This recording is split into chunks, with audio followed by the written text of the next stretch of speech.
lang kami. And that's not you. You cannot go through rough times with someone, alright? Because you don't love someone, you can never love someone 100%. 50% lang. At ikaw ang nagsabi niyan. Kailan pa hindi naging totoo, Nick, that when you love someone, it should be unconditional. Kahit magmahal ka pa ngayon ng taong ito, and you know, tomorrow pag nagmahal ka, you will lose all your savings. Or bukas mamatay siya kasi may cancer siya. Diba? Kahit ibigay mo ang lahat just to have 1 minute, diba? With that person, you will give in. You had 9 years. You were not so sure of spending your lifetime with him. And you expect him to be honest to you? Hindi tama yung ginawa niya sa'yo. Mali. But you guided this guy to do this to you. Little by little. Frankly, maybe you're a good boss. As a partner, pardon me, nakakadiri.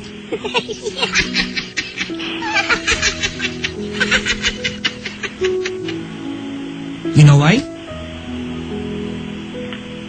Because you think more than you feel.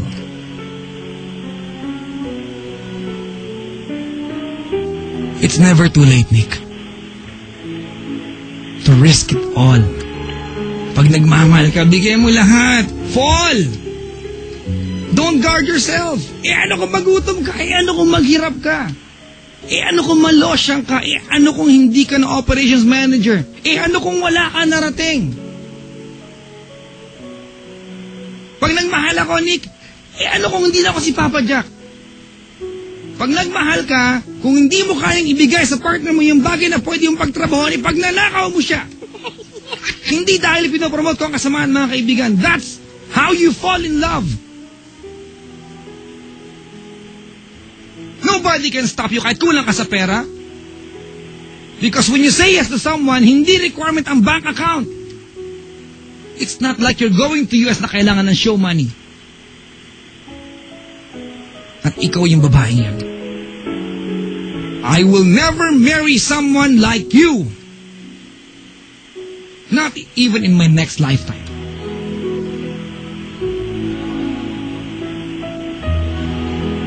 I'm sorry, Nick. But on the other hand, it's not yet too late. Fall in love. Fall in love. If he's earning enough, quit your job. Travel with him. Diba? Life is too short to spend a lot of time thinking if he is the right guy. You will only know if he's the right guy kapag nandun ka na sa relasyon na meron kayo. Hindi yan, di ba? Hindi yan parang lata ng, di ba? Lata ng gata sa mall. Alam mo kung anong contents. You discover along the way. Travel. Kung nagta-travel siya, di ba? Si Oo, yung mayaman kaya ka buhayin? Di ba? Give him the chance to take care of you. Ibigay mo yung pagkakataon sa kanyang alagaan ka. Ibigay mo sa kanya yung pagkakataon na ipakita sa yung mga bagay na nakikita niya. When you are not together. Do not try to own his world. Do not try na pantayan yung mundo niya. Be in his world. Love whatever he is, however he is, and whoever he is.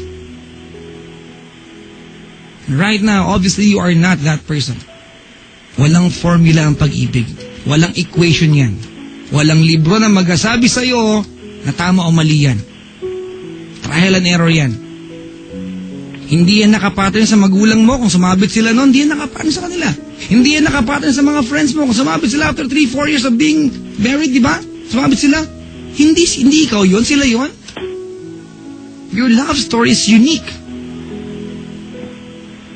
Hindi yan kapantay at kapares ng kahit anong love story sa mundong ito. Naawa ko sa'yo. Hindi dahil niloko ka niya. Alam mo kung bakit ako naawa sa'yo? Mm-hmm. Naawa ko sa'yo kasi hindi mo na magawang masaktan. because you're always being logical.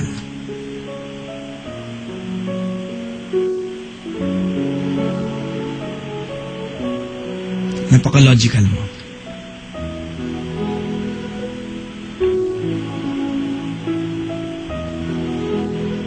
Gusto mo sample?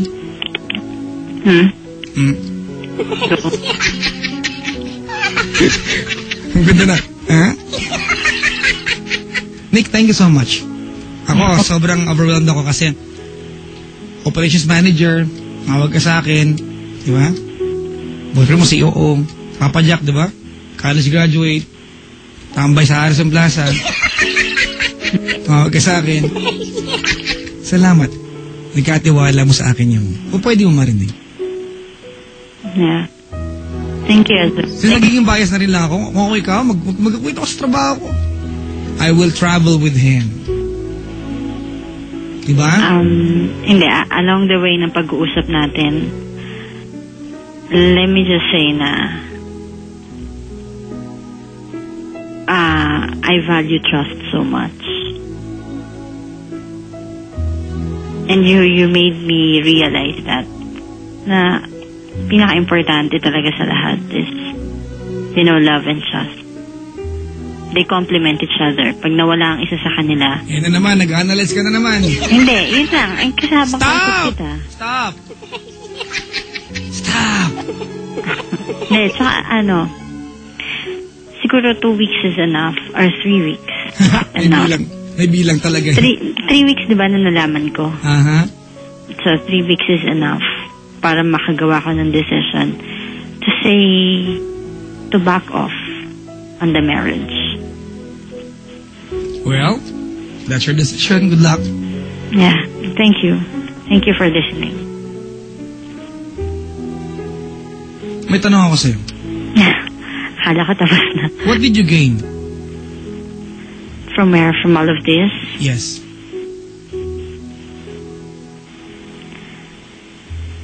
Ewan ko. I don't know if I gained something. Basta what I know is I just lost something. Can I tell you? A lot of things. Can I tell you? What? You gain experience. Alam mo kung ano malungkot na part doon? You will gain the same thing kung nagpakasal kayo ng 5th year nyo. But, better experience. Get my point? Okay. Yeah. Anyway, charge it to experience.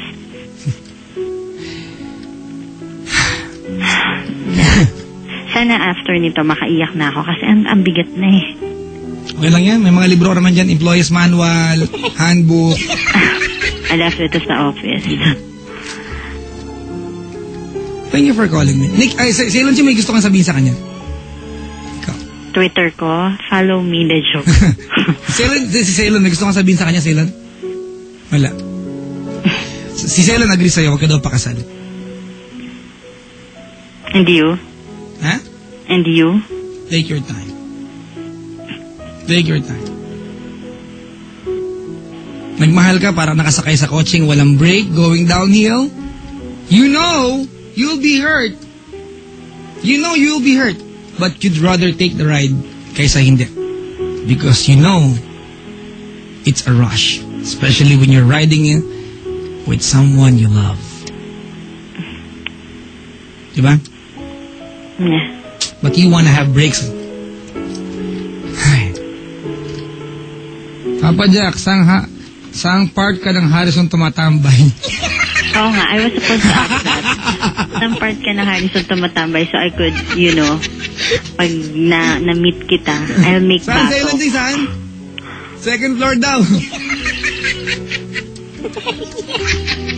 Malapit sa book sale dati.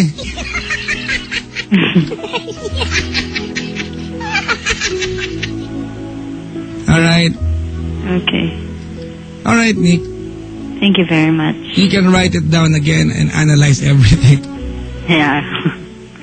Alright? Okay. Salamat. Okay. Have a great night. Mga kaibigan, it's never a requirement to be with someone. It's never a requirement na magkaroon ng partner sa buhay. Hindi yun requirement. You will not die if you don't have it. You will not die. But, it's very wonderful. Mga kaibigan, tawag sa akin over 832-61 71 or 1-800-10